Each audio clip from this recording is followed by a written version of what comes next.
Okay, today we're going to start chapter 16, section 1. This chapter is only like 3 sections long, so we'll probably get through it in the next couple days. This chapter is genes and variation. How common is genetic variation? Many genes have at least 2 forms or alleles. What's allele? All organisms have genetic variation that is invisible because it involves small differences in biochemical processes. An individual organism is heterozygous for many genes. Genetic variation is studied in populations. A population is a group of individuals of the same species that interbreed. A gene pool consists of all genes, including all the different alleles. They are present in a population. The relative frequency of an allele is the number of times the allele occurs in a gene pool, compared with the number of times other alleles for the same gene occur. Relative frequency is often expressed as a percentage.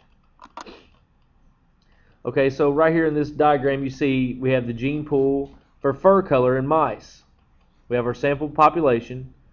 48% of the mice were black, 36 were brown, and then number 16% were black. Okay, that means they carried the alleles to have offspring of that color.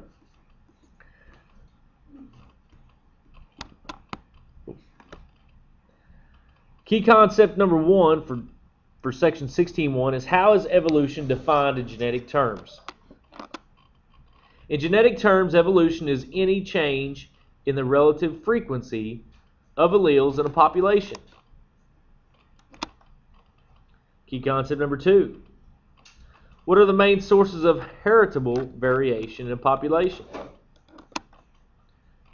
The 2 main sources of genetic variation are mutations and the genetic shuffling that results from sexual reproduction. Mutations. A mutation is any change in a sequence of DNA. Mutations occur because of mistakes in DNA replication or as a result of radiation or chemicals in the environment. Mutations do not always affect an organism's phenotype. Most heritable differences are due to gene shuffling. Crossing over increases the number of genotypes that can appear in offspring. Sexual reproduction produces different phenotypes, but it does not change the relative frequency of alleles in a population. Key concept number 3. What determines the number of phenotypes for a given trait? The number of phenotypes produced for a given trait depends on how many genes control the trait. A single gene trait is controlled by one gene that has 2 alleles. Variation in this gene leads to only 2 possible phenotypes.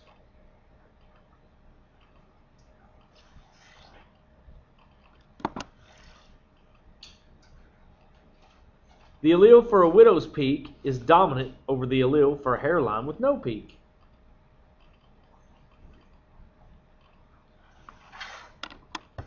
However, the presence of a widow's peak may be less common in a population. Okay, what it's talking about is widow's peak is people in their hairline have a widow's peak, which means their hairline comes down to a point in the middle of their forehead, where some people's just is round.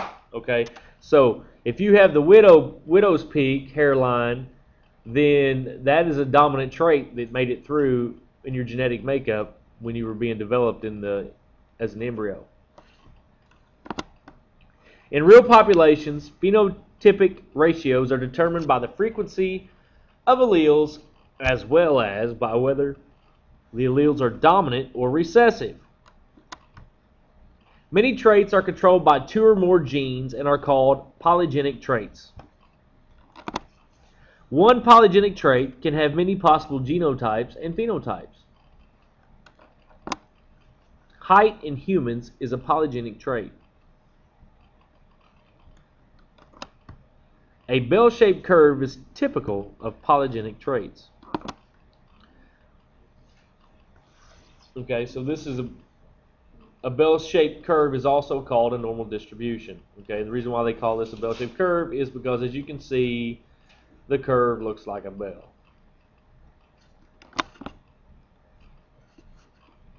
Okay, that concludes the presentation. On to the quiz. Which of the following statements is true? A. The relative frequency of an allele is not related to whether the allele is dominant or recessive.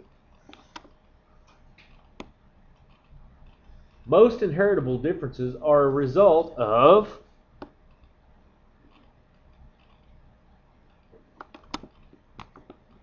A. Gene shuffling. The main sources of inherited variation are gene shuffling and mutations. A widow's peak in humans is an example of a single gene trait. A graph of the length of the little finger on the left hand versus the number of people having fingers of a particular length is a bell-shaped curve. This indicates that the finger length is a